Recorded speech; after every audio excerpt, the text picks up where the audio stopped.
ಇದೀಗ ಬೆಂಗಳೂರಿನ ಇತರ ಪ್ರಮುಖ ಸುದ್ದಿಗಳನ್ನು ಫಟಾಫಟ್ ಅಂತ ನೋಡೋಣ ಜಸ್ಟ್ 5ನಲ್ಲಿ.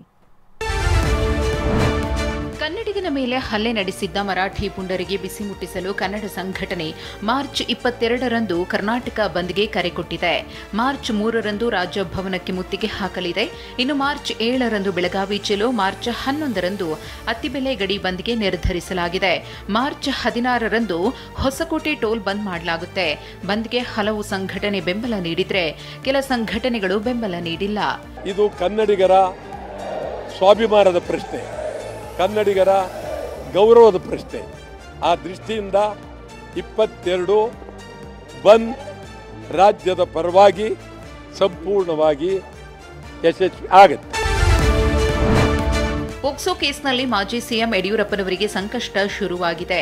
ಸಿಐಡಿ ಪೊಲೀಸರ ಆರೋಪ ಪಟ್ಟಿ ಆಧರಿಸಿ ಬೆಂಗಳೂರಿನ 1ನೇ ತ್ವರಿತಗತಿ ನ್ಯಾಯಾಲಯ ಸಮನ್ಸ್ ಜಾರಿ ಮಾಡಿದೆ.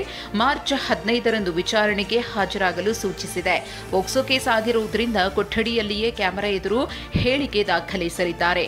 ಬಾಲಕಿಯ ಹೇಳಿಕೆ ಮತ್ತು ವಿಡಿಯೋ ರೆಕಾರ್ಡಿಂಗ್ನಲ್ಲಿನ ಸಂಭಾಷಣೆ ಪೂರಕ ಸಾಕ್ಷ್ಯವಾಗಿ ಬಳಕೆಯಾಗಲಿದೆ.